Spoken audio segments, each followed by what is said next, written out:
Good morning. It's Friday morning and it's time for coffee, buses and politics. I'm David and I'm joined by Stephen, Martin and Alex. How is everyone? It's good. It's Friday. I'm happy. I'm just recovering. I had flu this week, which I have to say it was probably the worst I've ever had. Like, I'm not sure what's going around, but I know a few people who are ill, like from work and other places.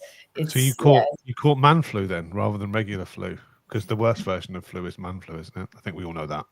whatever it is very, very bad. I was like, yeah, I don't think I've experienced this. You think you had got the cold and you think like, oh, I'm fine, like I'll just go to work as normal, and you think it's actually not fine. And most of the times in my life, I could just carry on to do the things that I do as normal, like just feeling like a little bit unwell or coughing a bit, but not this time. Yeah, I had the same last Friday. So it was I got the train to Cambridge and it went downhill almost as soon as I got on the train. I think people sometimes think they've got flu when they've got a cold, but when you actually catch flu, it's pretty. Yeah, you can't move, can you? Half the time, just everything is a massive effort. So hope you're feeling better. Yeah, I'm fine today. Like, I think it's the only day when I'm still working from home, and then from tomorrow, like I've been, fine for a couple of days, so that's all good. Good. I mean, what's exciting about today is it's self-assessment deadline day as well. Yes. Well, and payroll day, so I do have to work today. Yeah, well, I do my payroll today, but it's not complicated, to be fair. Yeah, I've got to run payroll for work later, but given that it's 2 employees, it's not too bad. Yeah, mine's 1. It's fine. Yeah. Anyway, there's been quite a lot going on recently. We thought we would start by talking about about tilted balance, because tilted balance has come back to Huntingdonshire, and I suspect quite a lot of other places as well. Who wants to explain what tilted balance is? I'll have a go, and then Martin can correct me because he's the professional and knows the real definition. But basically, so when you're elected, especially at kind of district council level, while district council still exists, or for a planning authority, if you represent a planning authority, then everybody's quite scared of something called tilted balance. And so Huntingdonshire used to be in tilted balance, and under the previous administration, they dragged themselves up. And what tilted balance means is that local authorities have to be able to demonstrate that they've got a 5-year housing land supply. So the government sets some targets on how many houses you need to build a year, which is kind of a sustainable housing development target. And if you fail to do that and demonstrate you have enough houses, you can build enough houses to meet that target in the next 5 years, you go into tilted balance. Yeah. And what tilted balance means is that basically planning authorities, there's a presumption in favor of sustainable development, which means that instead of the balance approved shifts against the local authority and in favor of developers, and it becomes much harder for local authorities to restrict planning, to reject planning applications, and so it's described as giving developers free rein. So what's happened is that the target set by the government as for Huntingdonshire has been about 890 homes a year, which is what we've been building. We've worked really hard to make sure that we can deliver that number and sometimes more, not many more, over the next 5 years. We're working on a new local plan, which will take us up to 2050, which is intended to do exactly that. It would demonstrate that we can build enough houses. So places like Wintringham and Loves Farm and Alconbury World are the kind of developments that get put forward. Strategic development areas, and they will deliver those 890 properties a year, and we've been doing that fine. And then all of a sudden, new Labour government changes the housing numbers, increases our target by 46%. And overnight, suddenly you can't do that. You can't deliver that number of houses, and so that means we're in tilted balance, and it means that we have much less ability to defend against aggressive planning applications. And so what it means basically is there'll probably be even more development. There's going to be more development because the government has dictated we have to have more housing development, but it also means we've got less ability to defend against that. So that's got nothing to do with the hard-working planning officers at HDC, who I think Martin will say are some of the best. It's just a rather fortunate situation that we and many other councils have been put in, and it just seems to me slightly unreasonable. I mean, I didn't understand that was going to be a threat, and it just comes bang overnight. Who can you hope? You can't deliver that, and therefore, technically, failing a little bit, and that's kind of a tough situation to be in, I think, especially during a time when the whole of that level of local government is being obliterated. Yeah, and everybody's thinking about their futures and thinking about how we want to spend the time that is remaining to us. And now all of a sudden, we were working on the local plan anyway, but now we have to go full steam ahead and try and get some of that done before the authority is abolished in the next couple of years. So, yeah, I mean, that's kind of where we're at. That's my rather naive and simplistic view of what tilted balance means. Well, I think that's about right. It's one of the things that I think is important with it is because it is running ahead of the local plan.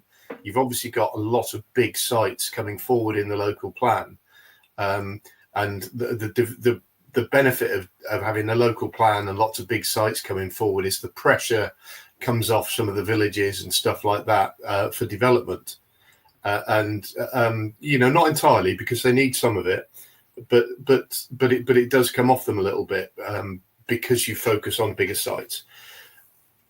The problem with tilted balance is it's hard to bring those big strategic sites into the thinking for strategic balance, for tilted balance, because and 5-year land supply, because they are sites that take a long time to deliver.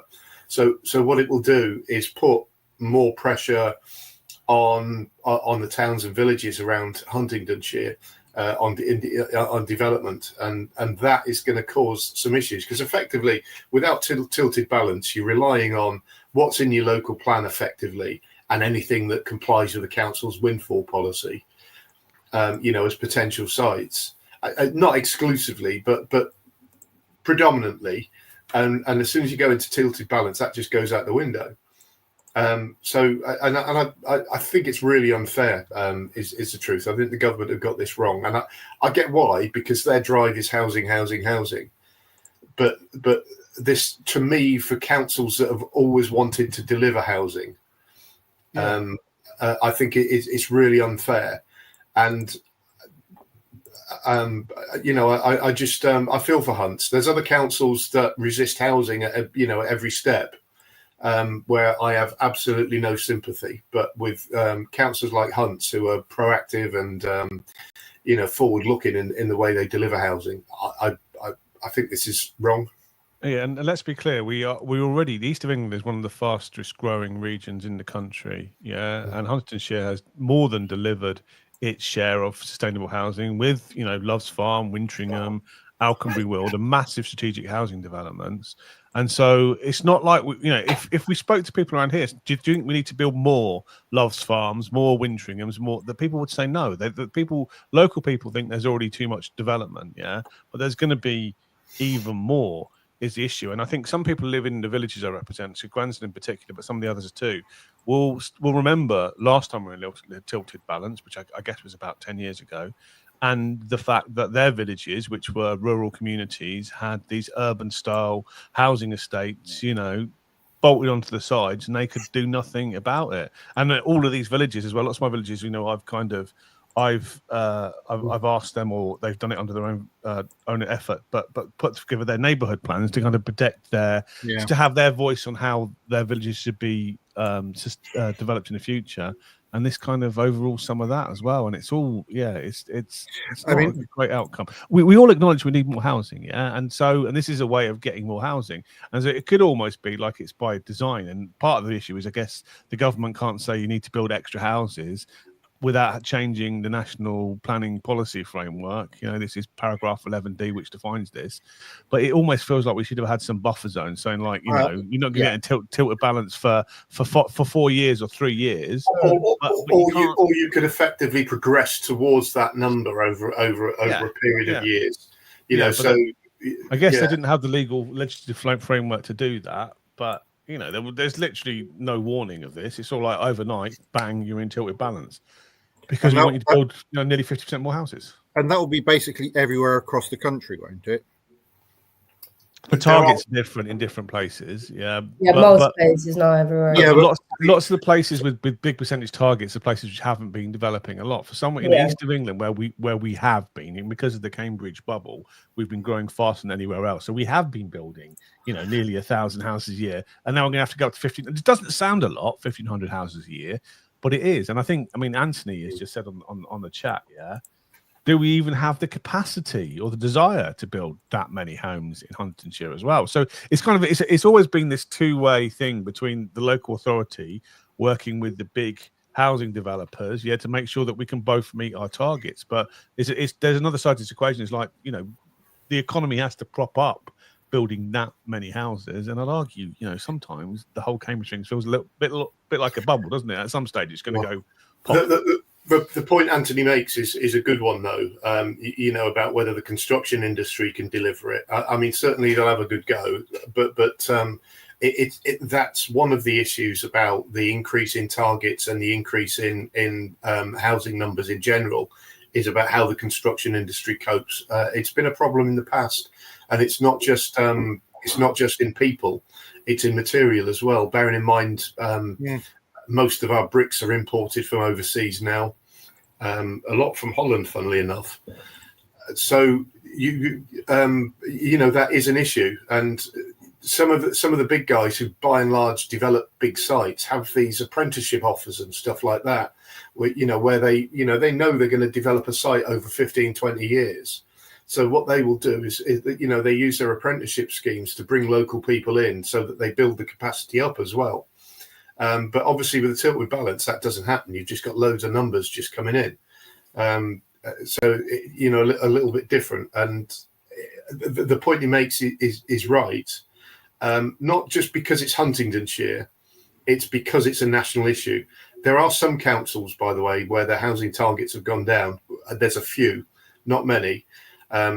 But there are some. Fenland is one. Fenland's 5-year land supply, although it was assessed a year ago, so it's due for reassessment now. Like a lot of councils, their 5-year land supply, they reckon they had 8.08 years land supply last year, so they probably will be all right. But I don't know. This does feel like a. Like basically making it happen all at once is going to cause an awful lot of problems. And Stephen, you were on the verge of sounding NIMBY-ish there, but it's the uncontrolled development that you can see causing problems, and sort of annoying. I need a stronger word than annoying, but upsetting people. That does feel like a mistake. Yeah, I mean, I live on one of those big new housing developments. Yeah, so I'm not a rural person. I live on Loves Farm, which is one of those big, strategic expansions, and I see the value of those for St Neots and for Huntingdonshire. Yeah, in terms of our economic growth. Yeah, completely in favour of those planned developments, but it's the less planned kind of small. Yeah. There's one across the river in Little Paxton, where they built, I think, 197 houses or something. It's because it's just below the level in which they had to provide SIL payments, those kind of things, so they don't have to basically pay any levy fees, any construction levy fees or infrastructure levy fees, because they strategically planned to have just a big enough development they wouldn't. Those kind of things are pretty, those put the local communities' backs up, and it's not really very cool. And so there's going to be lots more of those, I guess. I'm not in favour of things like Wintringham. I think Alconbury World is a fantastic development. I really do. Yeah, and also, in terms of the business and economic benefit to the whole region, you can see it growing. Every time you go, you see more big companies moving in there. Those things are great, but those are joint things between the local authority and decent developers. It's the other ones that are less appealing, I think. Yeah, the issue that with this time frame is it doesn't allow this planning and joint working, and what you see quite a lot is those, developments, as Stephen said, on the side of the village, where you have a couple of hundred houses with no extra community facilities. You don't have enough numbers to have new school or like new community center or anything else really, which of course like adds onto all the existing issues and traffic and so on. So I think that's what people are concerned about. People don't want to have more of those expansions that don't have any additional local services, whereas with the big developments like in Alconbury World, you could plan for those, and you could like definitely have, you know, obviously the space for business, the spaces, the school planning, as well as like some of the other facilities in there. They will still have to be able to put contributions in towards school places. They still have to put contributions towards highways improvements, but it is less planned. To be fair, less planned is what Fenland have had for the last for the duration of its current local plan, to be honest, because its windfall policy is 250 homes. But by and large, you know, most councils, the windfall policies are 10 or 11 homes, so you're not putting a strategic burden, if you know what I mean, on school places and school numbers, and that does change, because that's the point. If you get 3 developments of 250 homes on the outskirts of a village or a town as a result of tilted balance, you don't know what's going to follow the first one. So you'll take the contributions towards school places for that, plan to use it in one place, and when actually, if you knew the 750 were coming, you could deliver a big primary school or 2 big primary schools potentially. Yep. And that's, I know it's, I mean, I suppose the question is how long will it take? I mean, can Huntingdonshire quickly identify land supply to get to the 5-year the 5-year target it needs? No, because it's a two-way thing, isn't it? I think so we're doing that anyway with our local plan. But that local plans take, you know, it was planned that our local plan was going to take, you know, beyond the level, the year left on this administration. We were trying to get most of the work done, but now we're going to have to try and accelerate that, I think, to try and make sure that we can demonstrate a sustainable land supply and get ourselves out of tilted balance. So, are your elections timetable out of kilter with the rest of the world? So we're not. So it's next year, isn't it? We've got a year left, although there is speculation because of LGR that those timetables might change. So we're due May 26th for re-election. So we've 3 years through our administration. We've got a year left. We've made lots of effort and lots of work towards getting our local plan. But I don't think we expected to have it finished because it's just a long process. You know, the South Cams and Cam City one has been going on for years, isn't it? It takes a long time to do it properly. Well, that's one of the things that Michael Gove talked about, was accelerating the local plan process for 30 months. And I have a lot of sympathy with him on that, to be honest, because although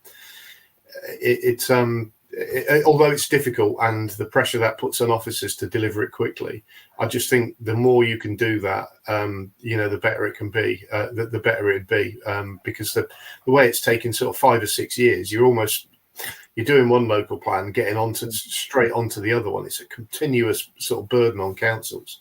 Yeah. Yeah, and it's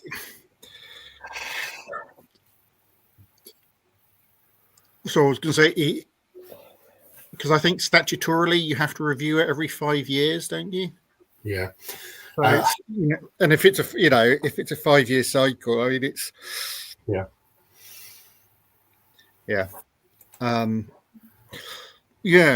So I don't know. We'll have to see where that goes. Well, just all the local people there are lots of local people live around here, yeah, because we have been subject to lots of expansion, and there's more on the cards as well, which is outside of our control with the whole Thameson thing, which is inevitably going to happen as a consequence of East West Rail. But yeah, you ask many people in the street, yeah, do you want more housing development? Not everybody, because lots of people realistically realise we do have a high housing crisis and we need to build our way out of it. Yeah, you can't entirely build your way out of it, but that's one of the things we have to do. But lots of people will complain that their towns and villages are being ruined by development. Yeah, and all of us, around the Dennis end of the county are worried about OxCamArc, East West Rail, and OxCamArc, and what that's going to do. Yeah, and development we can't control. And so it's not something it wasn't a huge issue during the general election. We didn't come up much in hustings, and so it's almost like nobody really voted for it, which is always a bit sad, I think. Okay, I'm going to pick you up though on a comment. What one is, before Love's Farm was built, would people have said the same? They would. That. But the other thing is, I think the government has made mistakes in how it's bringing the numbers in so quickly. I think the Labour was pretty clear, wasn't it, that it wanted to accelerate development. So there was no option as well, though, because the Conservatives would have probably done something very similar as well, because they're addressing a housing crisis. What else are you going to do? In lots of ways they dropped the ball, didn't they, by not keeping up with. I'm going to push back quite hard on saying that nobody really voted for it. I think actually quite a lot of people voted for it. Yeah, at a local level, though, I can say that none of the candidates were campaigning on building massive housing developments. That was never. It might have been a general national thing. We need to build more houses, but like NIMBYism, not around here. Yeah, and so none of the Labour candidate in our election never talked about it and was never explicit about it. And that's the problem. Is we can't have these discussions, can we? Yeah, because I want it to be an intellectual debate where, yes, I agree, we have to build more houses, yeah, and we have to take our fair share. And so I don't disagree with the policy in general. Yeah, it's just the way it's been implemented. But but again, I think people in the east of England who live in traditionally rural communities and market towns, are a bit, you call it NIMBYism, whatever. They feel like we've borne our share of housing development, which is also pretty true, I think. But where I would push back on that, and I have this, I sort of lean towards David a little bit on this, is that for government to deliver its housing targets, and it won't deliver its housing targets over the period of this Parliament, by the way, but it will make a lot of progress, and I think that's going to count for something. It did need to start doing things quickly. And I think there's truth in that. And, I've said before, I think the government are doing a lot of painful stuff early. And I think this is one of them. The difficulty with this one, having done the painful stuff early, you're going to start seeing an acceleration in housing numbers, an acceleration in stuff that's submitted at planning at the same time as you've got a general election coming. And that might not be helpful to the Labour Party, but it is the right thing to do. And, where you say the Conservatives would have done this, the Conservatives would have, I think, would have taken the populist view on it. And I don't think we would have the same momentum behind housing that we've got now. That's my view. And I'm sure others might disagree with me, but I think the evidence of the last 5 years of conservatism showed that much of what they would do was populist. So what nobody voted for was also kind of announced this week was the re-emergence of the rather unpopular OxCamArc, and all this massive development in Cambridge. I don't think anybody around here was campaigning on those grounds. Maybe they didn't know it was coming, and maybe it was inevitable.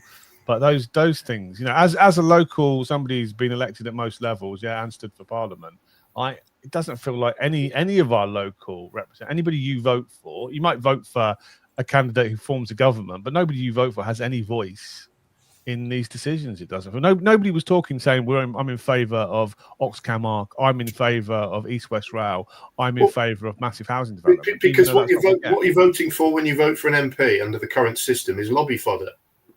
That's a reality. Yeah. Yes, MPs do some great constituency work and stuff, and they can take a position potentially, I'd advise them not to, on planning applications as they come forward in their constituency. But MPs get their conscience whipped out of them as soon as they become elected. That's a reality. And during the campaigns, they're frightened to say. So we had the local Lib Dems, and I think Ian Solomson's a decent chap, but local Lib Dems, their leader was saying we're in favour of East-West Rail, but in all the hustings and to local people, they're all trying to weasel out of it because it's unpopular locally.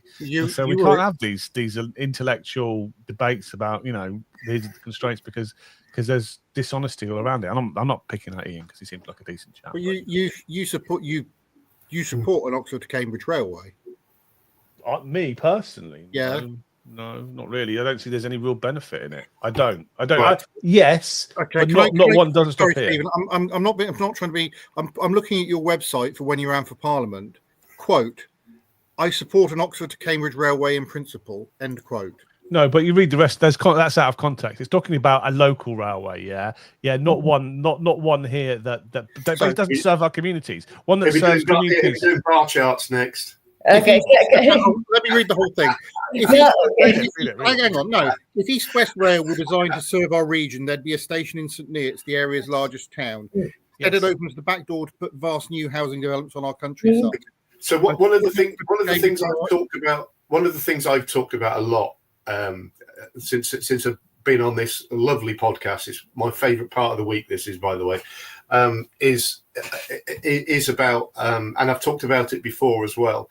Is what we need to do as a county if we want to deliver something that stands up to scrutiny against Silicon Valley. Okay.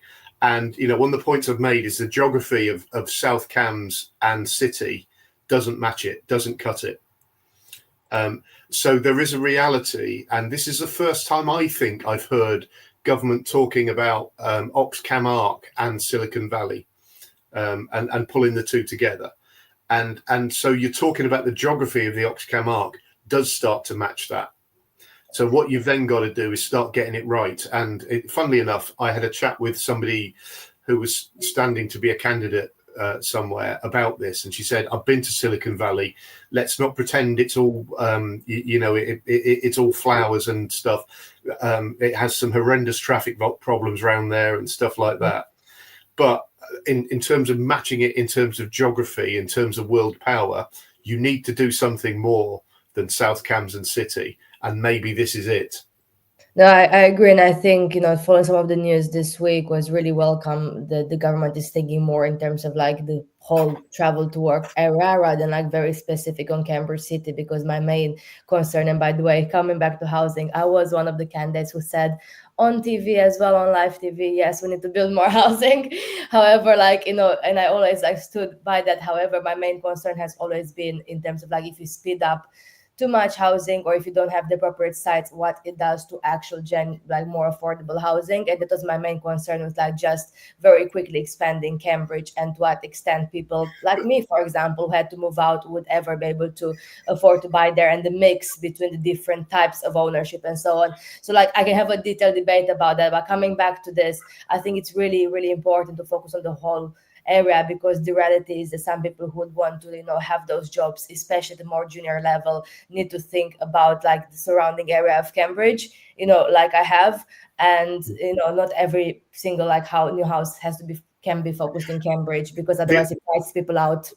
The other thing the government need to do with this, though, is think more about what they're doing with affordable housing, because actually there are a lot of affordable housing schemes across the country that have stalled because they're not affordable. Yeah. And the government do need to think about that. At a time when they haven't got much money, it is something that needs money. And if the government are seeing housing as a drive towards delivering their growth agenda, they've got to get on top of that quite quickly. Yeah, but it might be thinking about some other schemes of incentivizing, especially for jobs. I don't know, I was seeing in other countries how, there are more creative schemes for younger people or for first time buyers, or things that actually incentivize people a bit more in the market. So I think, yes, definitely we need more actual genuine affordable housing, but also ways in which people who are at this moment of their life thinking about buying a house or settling somewhere don't just put off the decision forever because they're put off by the price or how much they have to pay per month. It's also worth saying the government have said they are going to do this, and they're doing it. And I do think that is something that you have to take your hat off to. The fact that they're doing this early and where they can, getting the unpopular stuff out the way. I have my real fears that they're digging a hole for themselves that they can't get out of because it's going to be too deep.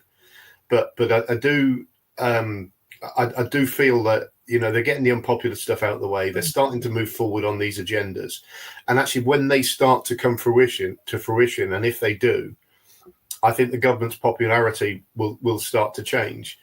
My problem is whether the government at the moment are going too far down the unpopular scale, and it becomes irrecoverable. Yeah, I think it depends on what you focus on, because like I think the issue, of course, in our area is the transport as well. But if you had very fast, reliable transport, it's a case to be made to expand, towns and not really impact, the villages. Because if you're like building, let's say, a development on the outskirts of a village, again, with no bus, with everyone having to like have a car, like have at least like a parking space or two spaces realistically for each house that you're building, and so on, then it's the same issue of like, okay, you build that and people can't get into work, and like then the impact on traffic and so on, as opposed to expanding towns that are on a railway line or like a very fast bus and so on. So but it might be a way of actually getting bus services into places that don't have them at the moment, because we've I've done schemes that have invested in buses, and they've basically funded a bus for 5 years as part of the scheme, and the benefit of doing that, is that you've then got 5 years to get this thing up and running and get people to use it. And there is this thing that if the best time to get people to change their habits, so as an example, out of cars and onto buses, is when they move house. So you've got the things where you can make this work for you. Some of that is about some of my clients will kill me for this, but it is about being more demanding in terms of stuff like Section 106 and pushing hard to get the Section 106 deals that you want. And that's where politicians need to engage. Definitely. Last thing on housing, have you seen there was just in the news about 3D printed social housing in Germany and other countries, delivered very quickly? I thought it was like fascinating, like to read. I'll put an article there about how they built this 3D printed social housing, and in Ireland, I think, as well. Not sure if you have any views on this, Martin, as an expert. Well, they've been doing it in the States as well for a little while as well, and why not? The thing we've heard continuously is the lack of productivity in the UK economy, and 3D printed houses, if it makes things more productive, has got to be something that's worth looking at. And I suspect what you'll be able to do is build better quality houses through doing this as well, because you could do things with more substantive walls and stuff like that. In the States, they're also doing these housing that's basically made with massive Lego bricks, it's this sort of stuff that we need to be doing more of. And yes, we could talk about training more bricklayers, and let's not forget that as well. But actually, if you look at what we need to do, if we want to be more productive, you've got to be able to build more houses per hour. And so technology is the way forward. Some of this stuff will be really expensive now, but the only way you're going to make it affordable is to keep doing it.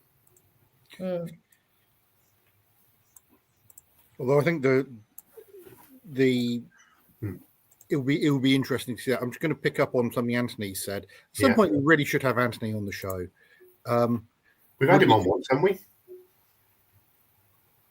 Don't want to spoil him. Yeah. Would be good to run some visits for councillors and interest residents to European cities, the size that Cambridgeshire/Camden is going to be, to see how to do it right, including governance structures. Sorry, can I just say, if we haven't had him once, I apologise. And B, I don't care if we have him on again either. That was a joke, by the way. But no, the point he makes, I think, is sort of right, except that the trouble is with European cities, they're already geared up with all the cycling infrastructure in the centre of the cities, all those things that we don't have. For us to do that and achieve that, we need to rethink our city centres, and I think the car users wouldn't like it. Yeah, I mean some European cities, not all European cities aren't alike, and some places are really good, some aren't. This is going to be an issue, is that with growth and so on, it's going to put more pressure on, on town and city centres. This is one of my concerns for Huntingdon, is lots more people wanting to come into, if Huntingdon grows, be more people wanting to come into town by, and we'll end up having to use a private car if the bus service isn't good enough. And that's a problem. The other thing we're going to talk about just on planning, because we're doing lots on planning, it seems, is Stibson, which is the proposal for a new town up at the northern end of Huntingdonshire near Peterborough, which is on a former airbase, and that's coming through. I think it's an airfield rather than airbase, but yeah, sorry. Yeah, it used to be a parachuting centre years ago. Yeah. Okay. The only thing I would say, it doesn't surprise me because it's not new. I had a little bit of involvement in this a few years back when they were looking, I think, at one of the things they were potentially looking at was expanding and extending the Nene Valley Railway and using that as a commuter route, which I'm not sure worked. But does that mean I'd have been able to get to work by steam train? Well, based on where it is now, yeah. Stephen, how would you feel about East West Rail if it was powered by steam trains? Stephen, two things. Firstly, you're on mute. Secondly, you're a middle-aged man with a beard who drinks real ale. You clearly approve of steam trains. I said I do, and they would look prettier, wouldn't they, over the massive viaducts near my house and near the big housing developments. But then I was going to say it's better than diesel engines, and I realised I work for a company that designs and makes diesel engines, and thought better of it. Yeah, the right. Yeah, I mean, I think it's the right engine in the right place. Yes, of course. Yes. Yeah.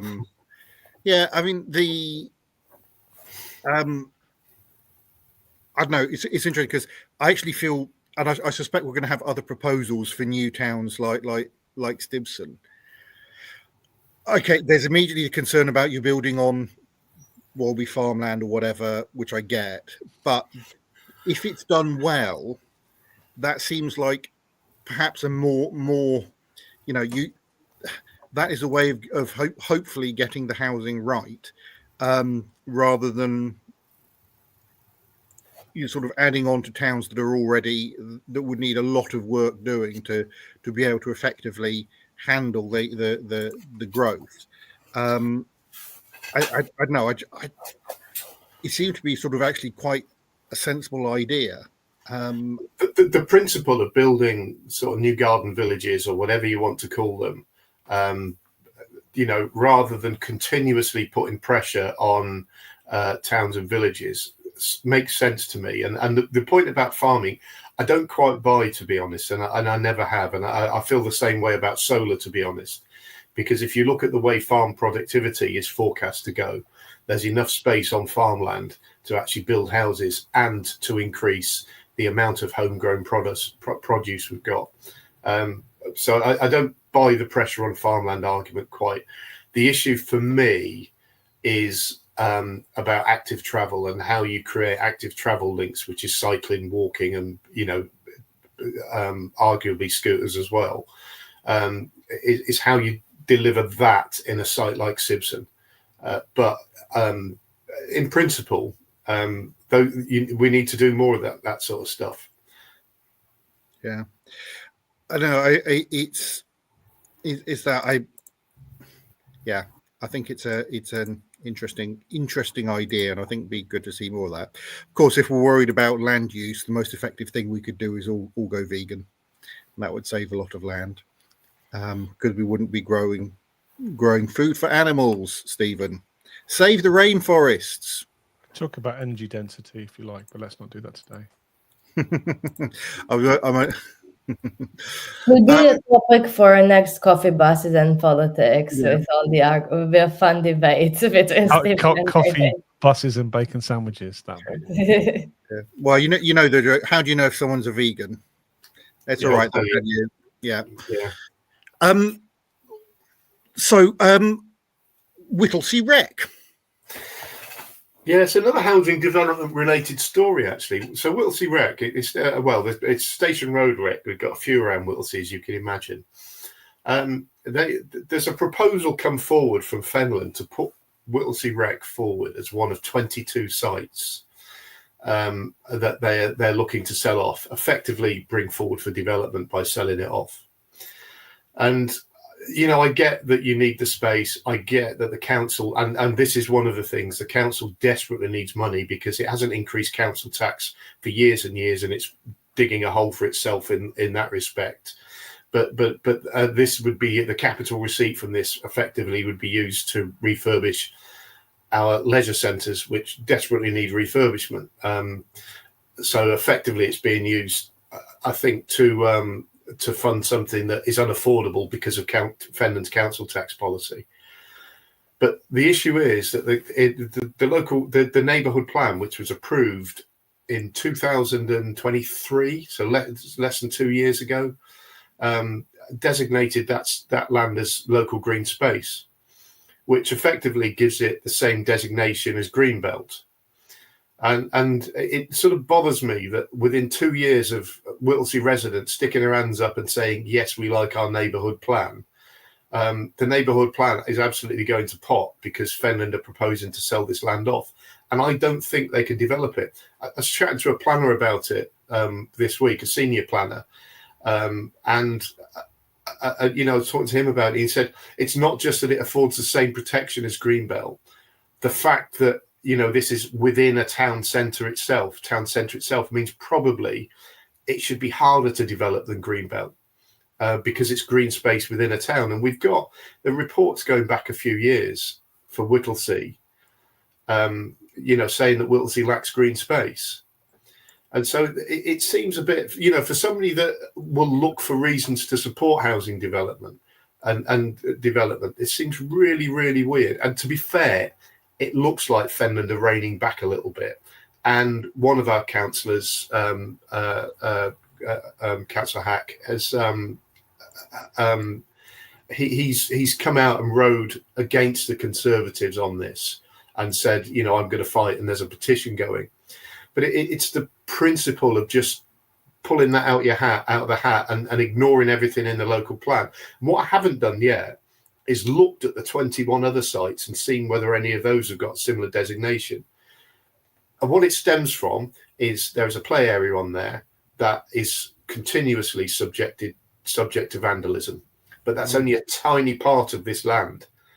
And when we said, have you tried looking at a CCTV solution to try and stop that? You get this CCTV that doesn't work. I'm sorry, I don't buy it.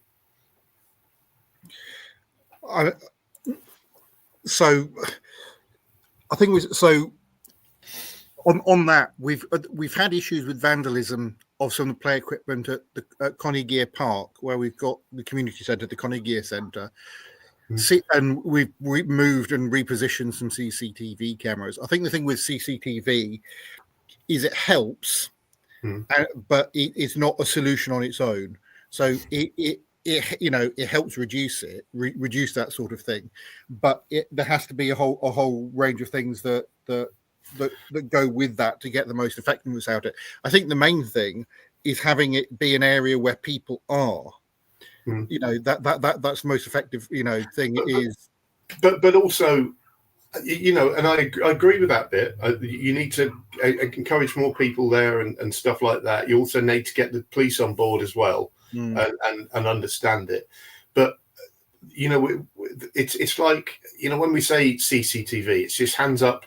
It won't work. And what they mean by that is it's not suitable for CCTV, not that if we put CCTV there, it won't stop the vandalism. But also it's a tiny part of this thing. And one of the things I was thinking about is what can you do with a site like this and make it work for a council? And that's the way the council need to think. So farmers are using farmland as offset for biodiversity net gain. So where you can't deliver biodiversity net gain, which is a 10% increase in biodiversity on a development site, where you can't achieve it on site, there are three basic options, and the third option is that you can basically buy space in one of these biodiversity net gain bits of land that are set aside. I'm thinking, why not do that? Why not do something that creates revenue by encouraging a bit more nature back into Whittlesea?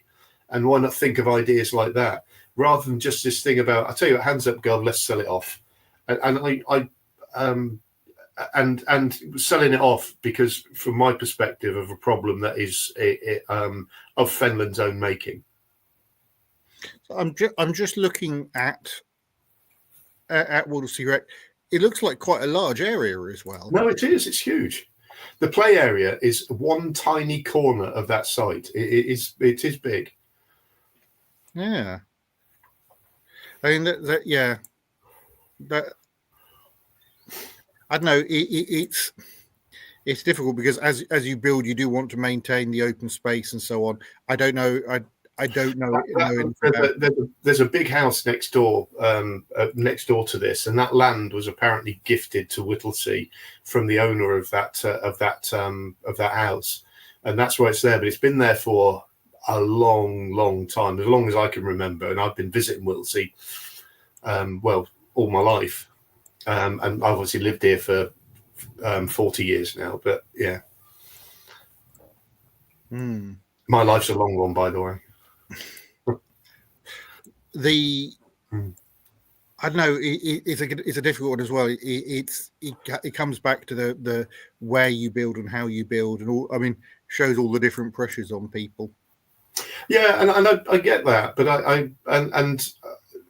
there's enough land around Fenland that you could build on without having to start. So the priority is not we need land to build on. That's absolutely not the case.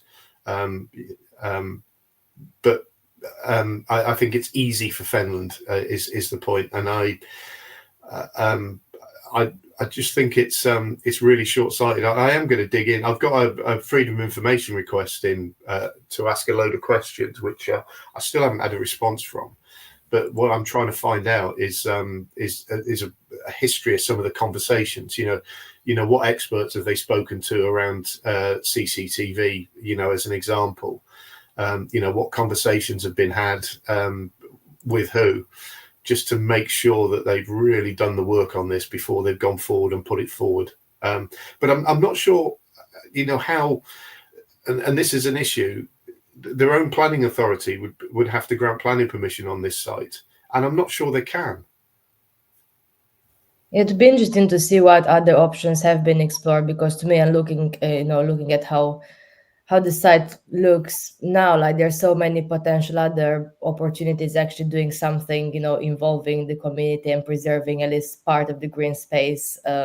Yes, I've seen some of those projects where actually looking on biodiversity and how, in the city in Cambridge, has done some projects to improve some of the relatively empty green spaces, do something with the community and having more spaces where, like David says, people will actually want to be in, and therefore reducing some of the antisocial behavior. Of course, it needs funding for that, but there's a range of things that could be done using, for example, apprenticeships or developing skills for local people to actually do something with the green space.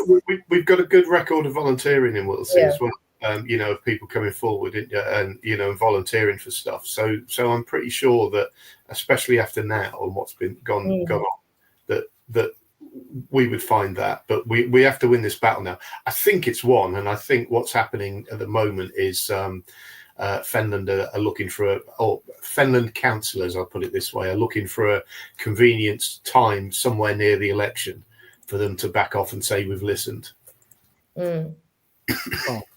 I mean, that would be fair enough, wouldn't it? They proposed something, people opposed it. Well, yes and no. I'd be interested to see, the Section 106, the FOI request I've put in. One of the questions I've asked is, is what conversations have been had about the fact that this has got a local green space designation as an example. Because I want to know that I want to be assured that the process has been right and the information that's been shared has been right as well. Yeah, I get that. Yeah. I think there was another issue out towards Fenland that you wanted to talk about, Martin. Oh, yes, our friend. Yes. Yeah, it's so some of you will have seen Steve Tierney has had a finding against him, a code of conduct finding against him from the combined authority, and the punishment supposedly is that he is going to be banned from combined authority meetings. It doesn't surprise me, and it's this. One of the points that Steve has made is he says, "Well, but Fenland found me innocent."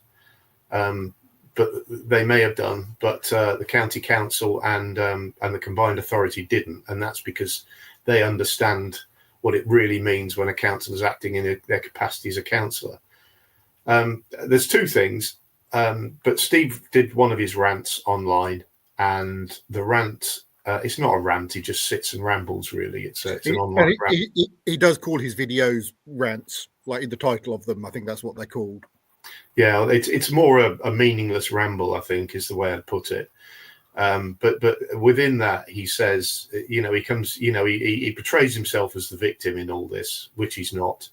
He reinforces the point that he didn't mention Nick, but he quite clearly references Nick in the way he says it and what he says. And that he wasn't acting in his capacity as a councillor, which, when you're having a political discussion about elected politicians and you're an elected politician, you are acting in your capacity as a councillor. I'm sorry. So let's get all that out of the way. But alongside that, he says that it is not for the combined authority to ban him. They don't have the power to do it. And that that depends on whether his leader supports him or not. And I just wonder, is it banning him from only combined authority related meetings, I assume, because in the county council findings, I think it was up, the recommendation was it was up to the group, for the group leader to take specific actions rather than banning from meetings or other things. Yeah, Martin's frozen. Martin he's either frozen or he's sitting very, very still. I think it is frozen. It is just combined authority meetings, Yeah. and there was a combined authority committee meeting this week in which he attended and was allowed to attend. So the whole thing is a bit bizarre as usual in local. Oh, there you go. I'm back again. Sorry about that. For some reason, my internet went down. I don't know why. Very quickly, but yeah, and it's just it's fairly typical of where Fenland are. And Fenland politics is, and why I fear that Fenland is in such a bad state. And I made this point to somebody the other day when I was putting a bit of challenge online. I'm not. People feel like I'm against the Conservatives in the county, and I'm really not. I'm against the way the Conservatives are acting and behaving in the county, in so many ways. And what I want from Conservatives is for them to bring forward ideas and thoughts and be positive about what the county can be and about what Fenland can be, rather than personal rants and this sort of meaningless self-denial that Steve is engaged in. And I suspect we've probably given him a bit of publicity for his rant, and he'll be very happy. But it's a bizarre situation we're in, where the Conservatives are really, really poor at the moment in Fenland, and sadly they still keep getting elected. We'll see what happens in May. But and the Steve thing, Steve Tierney, he's always the victim. He also he uses this phrase "lefty" to describe anybody he doesn't like. I'm probably a lefty now. Well, in fairness, you do hang out with some dodgy people on this thing you do on a Friday morning. Yeah, it's true. That is called the lefty by association. Regardless of your personal views, you are lefty by association. But yeah, I mean, saying about Councillor Tierney, I do actually think like he has the right, obviously, to say whatever he wants, like on his Facebook rant video, whatever it is. Yeah, I was mostly interested like how obviously it's a different set of councillors being on that particular committee and hearing, but it was interesting how it led to a different recommendation, like in terms of like actually him not being able to attend the meetings for, I think it is a year, as opposed to the other complaints and how they were judged by other councillors. But it's pretty much a similar setup. I think. Well, I thought. Sorry. Yeah. I thought it was that he couldn't be a representative from Fenland. I think that's right. Yeah, something like that. Yeah. But there is an issue, which is he's effectively been punished twice for the same offence, and if Fenland had found him guilty, he'd have been punished 3 times, and that maybe needs some thought. But it doesn't change the fact that what he did was wrong, and was a breach of the council code of conduct and a breach of the 7 principles of public life. As far as I'm concerned, is it worth explaining what he did? Pardon? Is it worth explaining what he did for people who aren't familiar? Basically, accused the mayor without mentioning the mayor's name of bullying and things. Basically, yeah. And that's the point. He didn't mention the mayor's name, and that makes it okay. But he quite clearly is referencing the mayor in the way he's speaking and what he's talking about, and that's the bit that. The denial about that. I didn't mention his name, so it may not have been about him. Yes, it was. I mean, I think that's a good point in terms of like, well, like for the same comments, depending on your roles in this particular affects people who are on, on town, district, county, and combined authority, and how you can be, you can have those committees in the different authorities, like assessing basically the similar, the same comments or tweets or whatever they were. Yeah, it'll be interesting with local government reorganization once you only have one layer to put those complaints through. But I think it is interesting how you get several complaints. But also, when it comes down to it, the same, 3 different authorities, effectively, one of them coming to a completely different conclusion. Yeah. And that, that's something that is a concern, and maybe with local government reform, there's a way of dealing with that. But I'm just wary that some of the language. I know Angela Rayner's talked about being able to ban councillors for a year as part of the punishment, and I don't disagree with that. What I don't want is a massive bureaucracy set up to deal with this. So at Huntingdon Town Council recently, we actually discussed the consultation that's going on standards, and the thing is, look, I mean, look, I'm not a fan of Steve. I don't really know if I've met him in person, but I've seen how he goes about things on social media. Not a fan. Not impressed. I'm not sure. Talking about banning people, that's got to be for is being a bit of an idiot on social media. No. Is that with this? Sorry, my worry is, remove it. I get really twitchy when anyone other than electors is removing somebody who's been voted in. I've long believed in a power of recall for serious offences for councillors. If we can do it for members of parliament, we can do it for councillors. I'm a fan of that as one of the solutions. But it's also true that if your own conduct regime is not holding you to account, there has to be something there. And if somebody is refusing to learn, and I want to say this as well, that I was on cabinet for a short while with Steve at County Council, and when he stuck to the issues that we were dealing with on cabinet, he was really good. And so it's a shame that this underside sort of gets in the way, because he's really, really capable, and he just lets all this stuff get in the way. He can't not be overtly and unnecessarily party political in the way he deals with things, and it's that gets in the way. Well, I mean, first, some of the stuff he's on his some of the stuff he comes out with is pretty conspiratorial.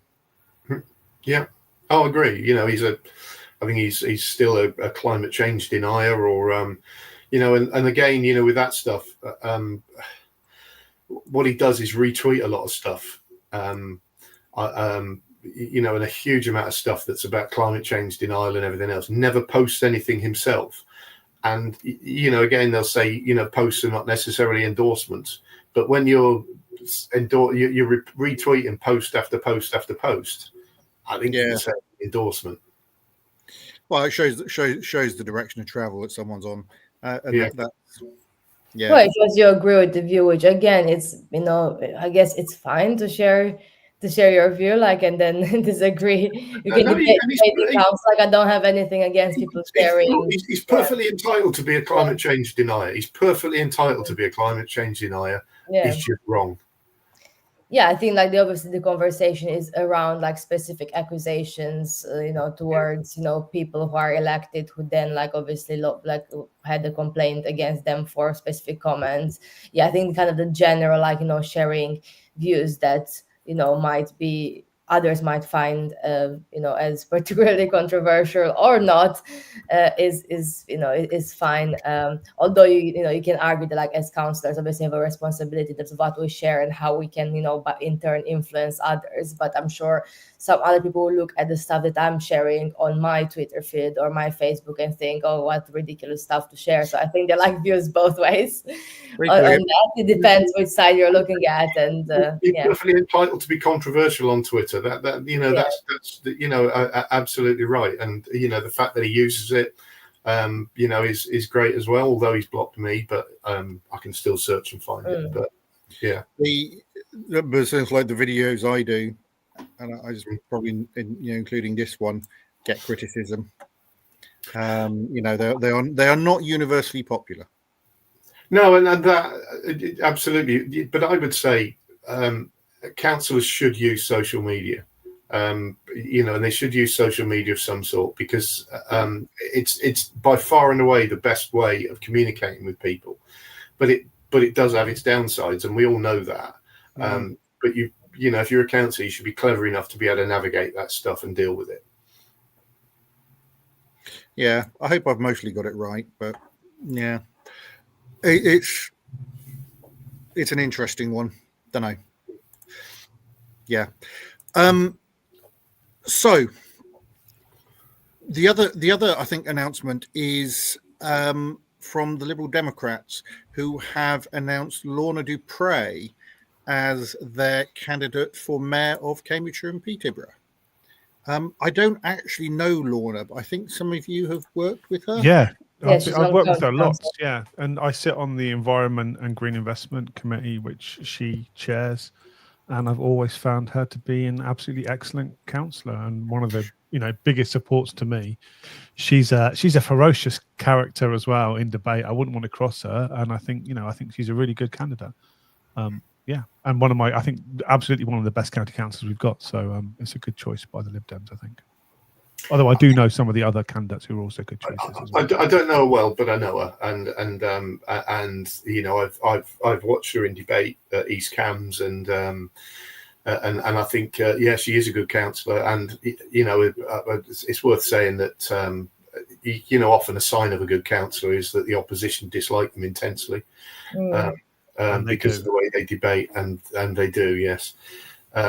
But congratulations to her, and I hope it really enlivens the debate in a positive way.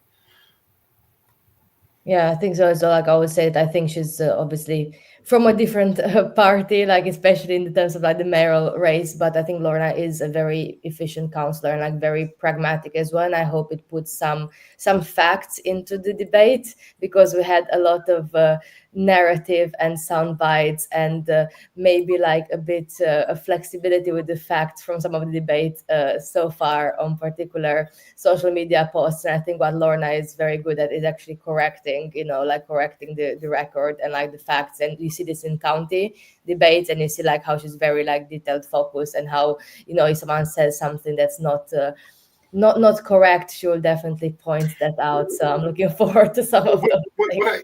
What I hope we get from her, and I want this from all of the candidates, is there's two things for me. Is what's your vision for the mayor, for your term as mayor? What is it you want to achieve in those 4 years?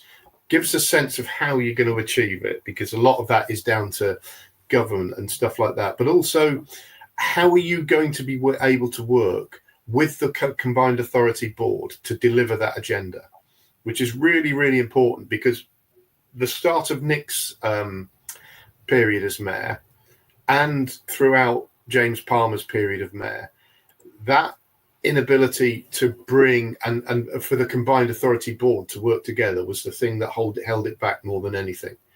And it's really important. If you look at the success of Andy Street, if you look at the success of Andy Burnham, you know, as examples, part of it is because what he got was the other board members rowing in behind them. And Andy Street, almost from day one, you know, was fantastic at it and was able to get off to a running start. And it's important that residents hear that, because that's the most important part of the mayoralty, is that thing about, you know, being able to take that vision that you've got and bring the combined authority board along in delivering it. So I think this is one of the issues with the. I agree with you. It is. I don't know the politics well enough up in Manchester or wherever to I think comment particularly intelligently, but it is one of the problems with the thing. It's like, okay, you elect the mayor can do lots of stuff. Oh no, they need to get it approved by the combined authority board. You know, there's that. And I know this is the thing that Labour is going for. I am not convinced. Look, it might be an improvement on other ways of doing it. I'm not convinced it's actually a particularly efficient way of doing it, where you say you elect a mayor.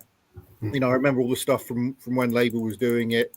You know, this is the person who's responsible for everything, blah, blah, blah. Oh, no, they can't actually do it. Everything needs to get through a combined authority board. I mean, that does two things. Well, the main thing is it introduces veto players, and it slows everything down. But you've given people this idea that there is a person there who can come in and do lots of big things, and actually they can't. And I think that is a yeah. So Manchester has the benefit, of course, of having not having the same level of political flux that Cambridgeshire has. You know, where local authorities, you know, the balance of power across the county between Conservatives and others sort of changes, and he benefits from that. You know, you're pretty much guaranteed a Labour majority on your combined authority board. But also how I don't know how the combined authority board is going to change as we move towards local government reorganisation as well. If we move to two councils in Cambridgeshire as an example, then effectively your combined authority board, your voting members of your combined authority board is 3 people. And I'm not sure that works either. So we've got to, you know, there's some thought needs to go into that. But that political flux in Cambridgeshire is really important. There's an element of that in Birmingham as well that Andy Street managed to navigate. Yeah. I mean, I think, yeah, it's... I know. And I'm going to start talking about Redcliffe Maud again. I should really, anyway. Right, I was going to say I should write something and put my thoughts down properly. But in London, I think the way it works with the Greater London Authority is that the mayor can do things, but that can be overturned by a 2/3 vote of the Greater London Assembly. Yeah. That might be a better way, you know, a way of actually making sure things actually get done. It's what I would prefer to do. I would prefer to give the mayor power, give him the ability to do things and make him properly accountable in the way that the mayors sell themselves as, to be fair. And I quite like it. A lot of people don't like putting that amount of power in one person. But mayoralties work all over the place. You know, the German system where they have burgermeisters and whatever. You know what, their councillors are effectively elected to hold him or her to account, and that it's not. Yeah, I mean that's quite different to the way we've done things in the UK, but I think it's got a lot to recommend it. The other thing is with the mayor of London is effectively the press. You know, in Germany would be the the minister of a state. Yeah. You know, just given the size of there's a question with this though, and this is one of the things that sort of bothers me. You know, we've obviously got first past the post for the mayoral election this year, which I think is a mistake. But so that a mayor could get elected, especially the way the politics is at the moment, you could get a mayor elected with probably you could 30% of the vote potentially. Yeah. And that mayor is going to come to power and say he's got a mandate. Well, I mean, he's got a mandate, by the way. Sorry, I'm just to get it right, but he or she's got a mandate. Will they have a mandate? Well, I mean, it depends who they ask out, doesn't it? I mean, and also if they want to go out with a man. Otherwise, it would be a woman date. Can we kill him now? No. Okay, I'll answer the question seriously. I think it's a very good question because an issue for all local elections, and it actually started to be an issue like the low turnout in the general election, like especially decrease of turnout in the last one in 24. But I think in like most local elections, I think I was looking at this recently, and there are about 2 or 3 county divisions in the whole of the county where there's like more than like 50% turnout. So that's like the turnout, let alone like how many, what's the percentage of people voting for a candidate. So I actually think the reform of the voting system is necessary, especially with such low turnouts, or some form of automatic voter registration or some form to drive like more turnout in local elections or more interest, because otherwise, yes, the majority of councillors and mayors will be elected on a minority of turnout. So I'm going to make myself unpopular with the Conservatives again, but I'm going to say it. The only way you are going to drive up turnout is to make every single vote count equally. That's the reality.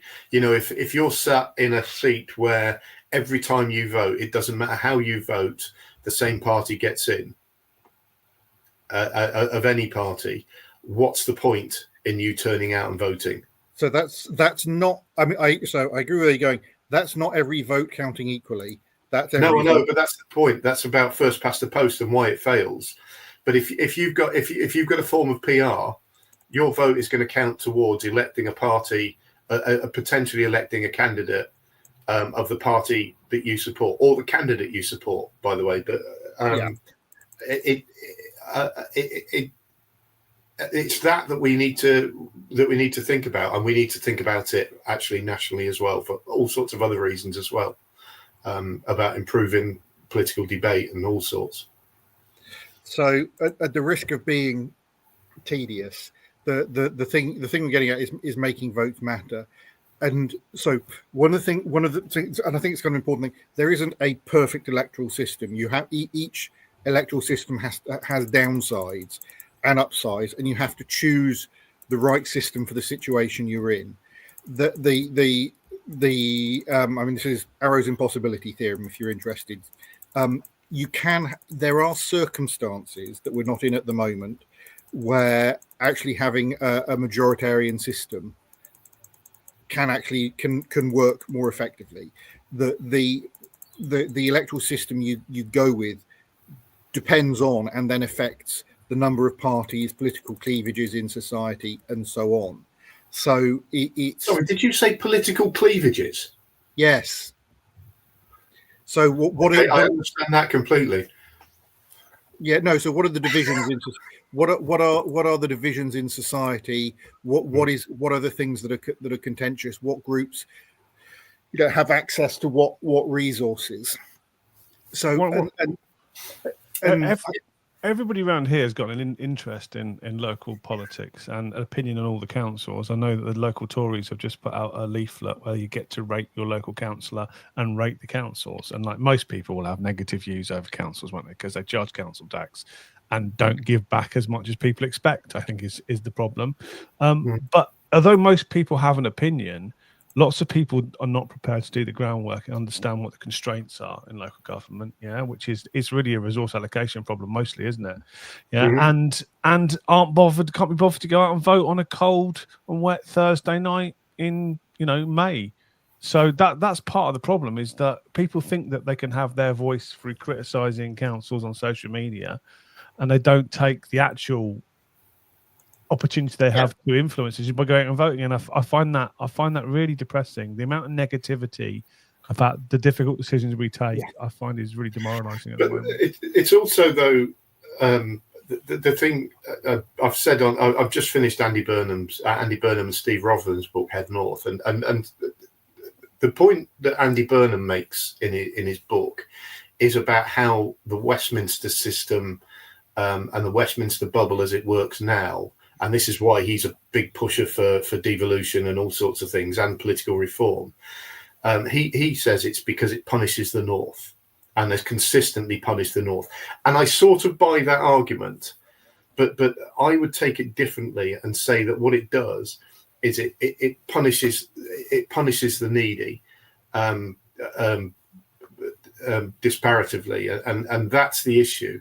And the reason I say that is, much as Andy Burnham and Steve Rotherham are right about saying that we've never solved the problems of poverty in the North and stuff like that. So same is true of us not being able, in an affluent county like Cambridgeshire, not being enabled to solve the issues in places like Wisbech, the north of Cambridge, and the Oxmoor. Although I think the Oxmoor's come on far more than other areas in that respect, and Peterborough as well, to be fair, and so, you know, that says to me the failure of us to do that is reason enough alone to say something isn't working. So can I jump in on that?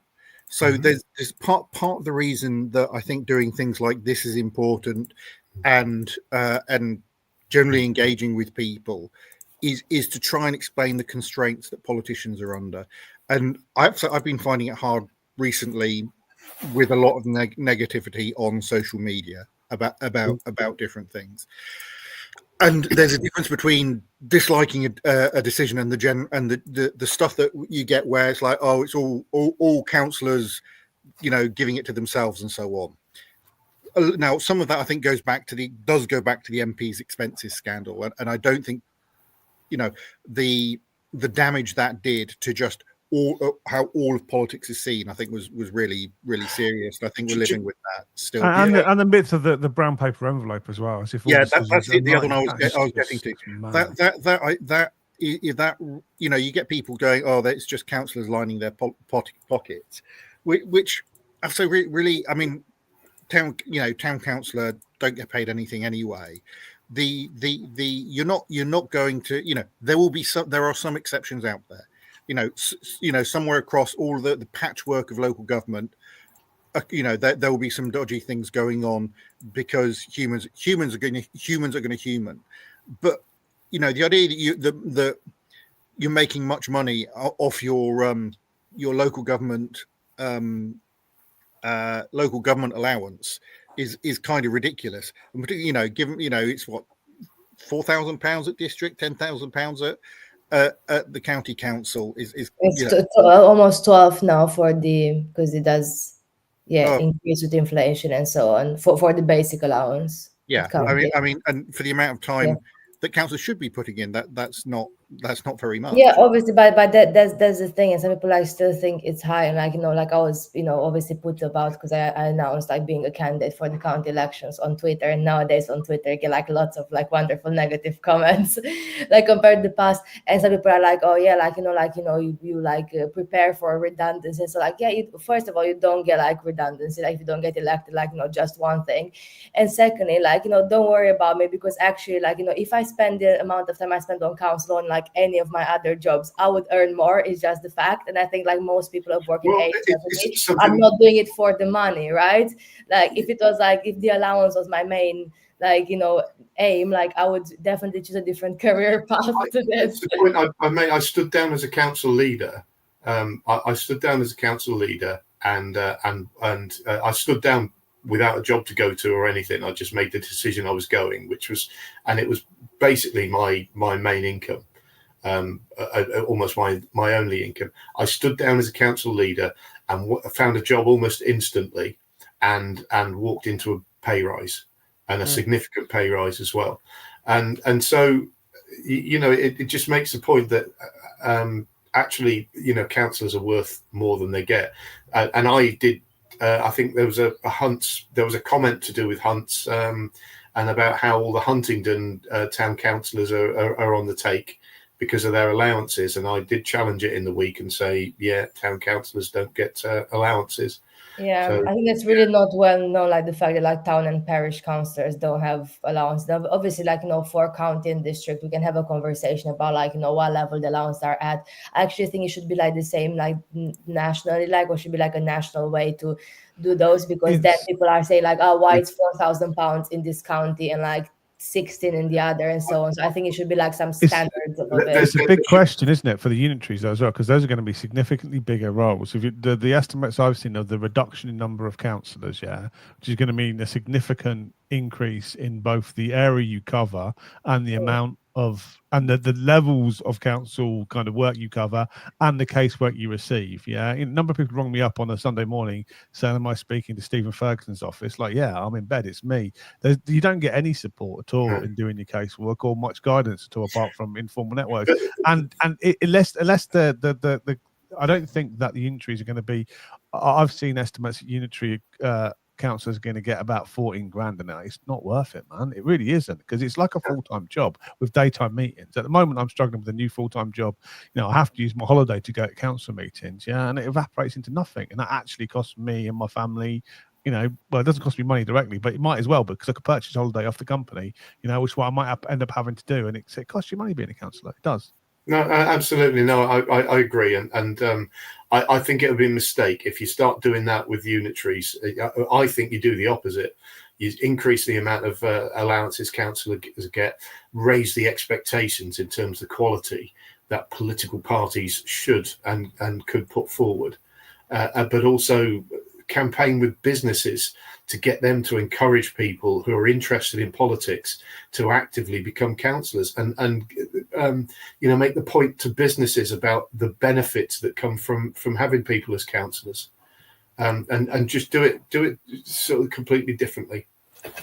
Well, to discuss this topic again after the next independent review of councillor allowances comes to county, which is my favorite time of the year, because it's a time for the opposition to score political points whilst they're increasing the allowances as per independent review recommendations in their own councils. Then they obviously oppose it in the councils where they're in opposition. This is happening across political parties. I think it's very disingenuous. So that's why I think it should be a national standard for all of this, and not have to review it like every year. And then whoever is opposition say like, oh, but I wouldn't increase it now. But then if I'm in power in my other district council, I'm like obviously increasing. So I think all of this should not be discussed by councillors. It should be it doesn't matter. And it doesn't matter what political party you are. If you're the party in power, you're going to get slammed for increasing allowances. And if the politics of your council changes in a year's time, you're going to get slammed for increasing allowances when it's a different political party in power by the opposition. It's absolutely every time. Some sort of national formula would make sense, but Right. I think I'm going to have to toddle on. See everybody. Same bat time, same bat channel next week. See you all. See you next week. Can we have less bad jokes? Yeah, always. Bye. Bye. Bye-bye.